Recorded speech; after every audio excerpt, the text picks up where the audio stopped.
All right, so this is gonna be a D1 Yap session about how we took our coaching business from 0 to over 380K in just under like 17 months, and really how we took it from 50K to over 380K in just 8 months. So where does the story even start? Well, this wasn't my first business, honestly, and that's how I even got into coaching. You kind of have to have an expertise before you get into the coaching space. But we started with Amazon FBA back in 2020, and at that time, I was just working a 9-to-5 job, probably making close to like 100K a year, but living in New York, so it's like $20. What happened was I just kind of got frustrated and wanted to look into something at work. And e-commerce made a lot of sense. It still does make a lot of sense because it's something you could do in a very limited amount of time. And the model we do, which is wholesale, which is just buying and selling products, is like you didn't need to learn marketing, you didn't need to learn how to do listings, none of that. All you had to get was get the right product at the right price. So it was a pretty simple business model, and we were able to scale it to over 35 million sales. And what happened was, once you start automating your systems in your business, I'm not gonna lie, it gets a little like boring. And I was really doing nothing after I left my job at the beginning of 2022 for like until like literally 2020, end of 2023, I wasn't doing anything. I was just chilling. And what happened was I realized that, there's a lot of money to be made in the coaching space. And I always thought it was like, first, I didn't realize how much money was there to be made. Second, I didn't realize how hard it was. I thought it was way easier than what it was. And what happened is in 2023, I decided, okay, cool, let's jump into the coaching space. One of our mentors recommended it. Like, okay, we're gonna release a course, we're gonna put it out there, everyone's gonna love it, blah, blah, blah. We got the track record, etc. And at first it kind of did start like that. We were doing all organic. We were running it up on YouTube and a little bit of Instagram, but we barely had a following on either. I'm talking maybe like a total of like 5,000 followers between the two platforms. I had no idea about marketing. So we do a launch at the beginning of 2024, and we get to about 120K on the launch. I'm like, cool, let's run it. Let's keep going. When you launch something, right, you take all of the hype built up on it and you just release it, pow. So what happened is on launch, we pretty much burnt out the audience. We didn't promote it. We did live coaching for like the next about 3 months. And then we're like, okay, cool. We're at a place where we can finish up the curriculum and start bringing new people in. It did not work. Like, we were not getting new leads in because we had pretty much tapped out our audience, and we just had to keep putting out content to get eyeballs. And I came to a realization, I suck at content, at least that type of content, because I didn't really like talking about Amazon that much. It was a business that I was still owner in, but it wasn't something that I was actively doing every day. We really had teams in place. It was something that I've been doing for like 4 years at the time, so it was a little boring, I'm not gonna lie. So I was like, damn, I suck at short form content, kind of like long form content, but I hate talking about this basic ass shit all the time. So I'm like, okay, how do we do this? How do we continue down this path? So what we did was we kind of did the opposite of what most people in the coaching space do. We took a route of paid advertising instead of organic traffic. Usually people do it the other way. They tap into organic, they get really good at organic, and then they jump into paid. I couldn't do it. So we jumped into paid pretty early. And I made a lot of mistakes along the way doing paid. What I was doing was literally running a VSL funnel to the offer. And what I realized is as soon as you get into paid, in case I didn't know before, there's a cost to all of this stuff. So what was happening was I didn't know my numbers. Like, I had no idea how to run a business. And this is why I say our model of wholesale and Amazon, I thought I was the GOAT. Like, we did like over 12 million a single year. I'm like, woo, like I know business. I didn't know shit when I got into the space. I didn't know how to handle sales calls. I didn't know how to dial down on the financials in terms of ad spend and return on sales cycle and all of these things. I didn't know how to handle the fulfillment in a scalable manner for the business. And this is all things that real businesses do. I kind of was spoiled because Amazon does so much of the freaking legwork. Bruh, you don't gotta do a lot of stuff other than find a product to sell. So what happened is I got my ass kicked when I jumped into this business. And it took us a while to even get the offer down pat, to get the price point down pat. When we first launched, we were at 3,500. We had to raise the price up to 5K for the financials to even make sense. And then on top of that, I'm like, okay, we probably need a higher ticket offer because some people are gonna wanna spend more money. So learning how to do all these things was like fucking confusing, bro, like confusing. But all right, got it together after a while, ended up creating 3 tiers of offers. We had a 5K offer, a 9K offer, a 15K offer, right? The 15K offer, we put a done for you model on it. That model was like the bane of our existence, and I'm pissed we even did it. Because what would happen was we would have people had this done for you model. And it was honestly the complete wrong avatar that we wanted to bring in. We had this great idea that like, okay, cool, we'll do half done for you, run your business up to, 50K, 100K, whatever, and then hand it back to you. And during that time, you're learning and shadowing us. Nobody learned or shadowed. All they was like, okay, what's going on with the products? What's going on with this? But they would not attend class. They wouldn't do anything. And it was like, this is the complete wrong avatar. This is just like annoying, right? It's not what we got into coaching for. That was an offer we literally had to like cannibalize and get rid of because it just was the complete wrong people and it was killing our business. It was a time sink. So what we did was like, all right, cool. Let's change up our offer. Let's take out the done for you aspect. Let's do completely done with you and do it yourself models. So we actually get the right avatar in. And then at this point, it was about September 2024, right? What was happening at this point is we were doing close to about 50K per month now because I kind of got the VSL funnel to work. I was taking all of the sales calls. I was doing all of the marketing, organic, paid ads, learning all of this shit at the same time. And I was like, bruh, my head is spinning. I hate this business. Like, this is worse than e-commerce to me. Like, I thought this would be a layup and it's so tough. So what changed was I kind of like sat and I was like, okay, well, the first thing is, hey, I'm not even good at sales. Like, I'm just not. It's not my thing. Like, I'm not a great sales. I'm not a great closer. I don't think so. I was like, okay, one of the easiest things to do is to outsource sales, right? At that time, I was being one of those, those cheap people. You know those people. I was being one of those cheap people that say, oh, you have to give a sales rep 10%. I'm like, that's 10% of our money. And it was just stupid because at the end of the day, you have to grow the business and it's all about growth. And when you have A players on your team and the right people, the shit will grow.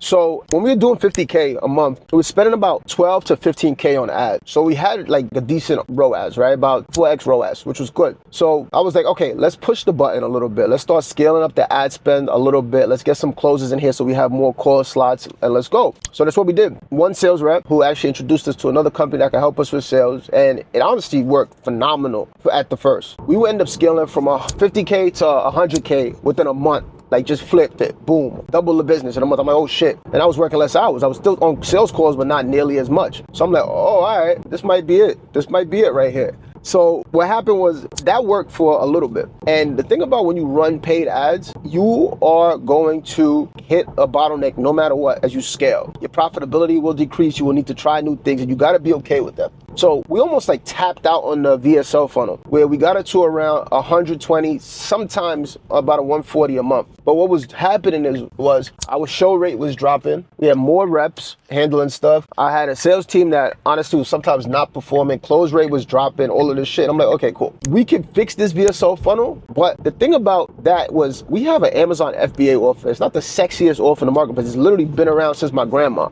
Like, it's old. So it's not like AI offer right now, but we will be putting some AI in there. I'll talk about that in a second. But what we needed to do, find a better vehicle to get sales. And this is what a lot of people kind of screw this up, is your funnel is all about efficiency, right? VSL funnels work really well, probably not with coaching offers, but they work really well with like done for you services and stuff. People just want quick transactional things. But when you have to put somebody in a coaching offer and have to get them to get belief in themselves that they can actually do it and belief in you, there's a lot of trust you have to build for that to happen. So what we were realizing is there was a lot of pushback. It was extending our sales cycle and it was honestly just becoming like annoying. So we switched over to the webinar model. And this was in January, end of January. We launched the first webinar. Once again, I don't know webinar numbers like that. So I'm like spitballing. I'm spending maybe $2,000 on the webinar, maybe making like 12 grand. I'm like, okay, cool. We're doing a checkout on the actual webinar, just trying different things to scale. And what happened was it was working decently. It was okay. But our main issue is we're now bringing in the wrong avatar. And this is super important. We're charging on the webinar like $2,000 for the program. I'll be honest, at the end of the day, your job as a business owner is always figuring out how the hell you could charge more. I'm like, I don't want to sell a $2,000 program. Why? Because the people that come in at $2,000, bro, it's not a bad thing. It's just the reality. They're coming in on program payment splits. They're coming on a finance option. They're coming in a desperate situation. So some people, that's okay. You could be desperate and shit could work out. But for most people, when you come into learning a business, there has to be a level of patience and understanding of grit. And when people are hectic, like worrying about when they're going to pay their next light bill or something like that, they're in such a frantic state that you can't even coach them. They're not coachable. So we were bringing in the wrong avatar. So we had to flip the script and say, okay, let's stop pitching this low ticket stuff. We're going to bring in the wrong people. We're not even able to vet them to make sure that they actually like are doing the right thing. So let's get into people we actually want. So we flipped the script and started pitching pitching our mid-ticket, which is 9K on the webinar. Now, this was a game changer because now we were actually going to book a call model where we needed sales reps. Now, couldn't just make money right on the webinar, which is obviously has its inherent risk because your sales reps have to perform. But what we were able to do is get a higher quality lead in, higher quality student, one that, they spend a good amount of money, so they come in more committed to actually doing the work, and we're able to actually give more one-on-one help, raise our margins, and hire people. This was a major change for us, and this is what took it from doing 120K a month to now doing 220K a month. And this was around March, April 2025. So it was good growth. Like I said, you always run into a fucking bottleneck. There's no ifs, ands, or buts. No. It's gonna happen. Guaranteed. What we realized was there was a few bottlenecks in the business. As you scale ad spend, stuff that works at lower ad spend doesn't work at higher ad spend all the time, right? You might need to change your ads. You might need to change your messaging. You might need to dial in on different funnels, different vehicles. When you expand your sales team, reps have to perform in a certain way. And this is when I really realized that I was a little boy in a big man's game. This is when I really realized we were playing a whole different game. This is way harder than e-commerce. And what I realized is there's so many moving pieces that I wasn't dialed in enough. Our cost per lead was inflating, right? It would sometimes spike. We would sometimes have a 14 and it would jump up to 20. And I was like, oh fuck, what the hell do I do? And then on top of that, after that would spike, then I would have to go and deal with the fact that we had a low show rate on the webinar sometimes. Sometimes under 10% people actually showed to the webinar. Then we had a low retention rate. A lot of people would drop off. We would have almost 40% of people drop off the webinar sometimes. Then our close rate was abysmal at about 15%. So we were still profitable with all of this because of our ticket price, which is good. But I'm like, we can't scale this. We are running we have so much shit to fix. And this is when I really leaned on one of my mentors. If you're new to the channel, you could go check out our Amazon FBA channel, Above the Par. But I'm always big on mentorship. I'm a big fan of I'm the dumbest man in the room. Put with the smart people, let them give me the answers and I can follow directions. One of my mentors really heavily to be like, yo, what do I do? And he literally calmed me down. He's like, yo, you're freaking out. Relax. You're going to get there. It's just focus on what the highest leverage thing is. I was ready to blow up the whole business because I was so pissed off. And he was just like, dude, get somebody to handle the fulfillment for the students right now. Because that's what's taking up a bunch of your time. Switch over to put it, all your focus should be on sales and marketing, right? That's where the money is, realistically speaking. You can have the best program, but you suck at sales and marketing, it's ass, right? But you can have great sales and marketing and a shitty program and still make money. And that's not what you want to do, but I'm just saying how skewed it is in favor of sales and marketing. So I started putting more attention on the marketing component. Started reworking how we were doing the webinar, right? Getting help from outside people to help us, how we're doing the webinar, how we're running the ads, completely changing how we do everything on the front end. And what happened is in June, we were able to do a 240K that month. Our ad spend was high though. We spent about 100 and maybe 15K to get there. So not good. But what happened was once we made the change to the webinar, right? And it happened this quick. This is how quick shit can happen when your marketing gets dialed in. What happened is fast forward the next month, our show rate on the webinar went from 15% to 27% on average. Huge difference. Our actual retention rate, the people that stayed to the end for the pitch, it went from 60% to 80+%. The amount of book calls we got went from 18% to closer to 30%. Imagine all of these markers going up these many percents. You know how much more money comes in with less ad spend? And all of a sudden, the leads we were getting were coming in warmer, right? And the sales team was throwing a little party and everything. Come to July, we were able to break 380K. If I haven't put it, I'll put the screenshot somewhere so you can see. It's gonna say 366, but there's another 20K that got into high roast later. But yeah, anyway, we did 380K. We actually spent less money for that. We only spent about 100 and maybe 20K to get that. And now it's smooth sailing. As I think about how we're attacking, it's August right now. This is how we're attacking August. The goal is to get to 500K. We're off by 50K. We're not tracking well. So I literally have a meeting with the sales team in 20 minutes. So I got to get there. Now it's all about, okay, how do we scale? And when you scale, you have to be able to remove yourself from certain components of the business. My bottleneck at 50K was that I was taking every freaking sales call. My bottleneck at 100K was that I didn't understand marketing that well. I had to get better at marketing from my mentors. My bottleneck right now is I was too involved in the sales process, right? You need a consistent flow of sales reps coming in that know what the fuck they're doing. So how do you get that? You need lead. So you need an acquisition channel. I didn't have that. I had to find someone on my team that's actually really, really good at sales, our number one closer, and put him in a position where he's actually able to train the other sales rep. Because how much money he was bringing in compared to our lowest rep was almost a 5x difference. It wasn't even close. So I'm like, okay, cool. I'm not the best at this, but people are. Can I put them in a predicament for them to handle these two components? Acquisition of new talent for setters and closers, and then also training the rep. Remove myself from that. Then getting help on the back end in terms of the fulfillment. So I'm like, as we scale, there's more and more students. If I'm the bottleneck because I have to answer all the students, it's going to be a nightmare. So you have to have have your coaches well trained and in place. Now, as we have these in place, the next thing is injecting AI into the business, because the more AI you have in a business, A, your offer is like, it's just sexier, more people want them, and B, it allows you to continue to remove yourself from it. So that's what my primary focus right now is, actually building this machine so that we can safely scale past 500K in the next month or two. And at the end of the year, once everything is in place, we're going for that mill. So really the point of this channel is to document this journey. It's what I wish I had when I first started on Amazon. I didn't. I was just kind of bullshit, and I really should have recorded everything. But this is going to be fully documented. This run to $1 million a month in this business. It took us about 2 years to get to $1 million a month in Amazon. It's going to take us about the same in this if we stay on track. Maybe we could do it quicker. Let's see. You know, you never know. But the goal is to get there only spending about 200 to 300K on ads. So that's going to be another,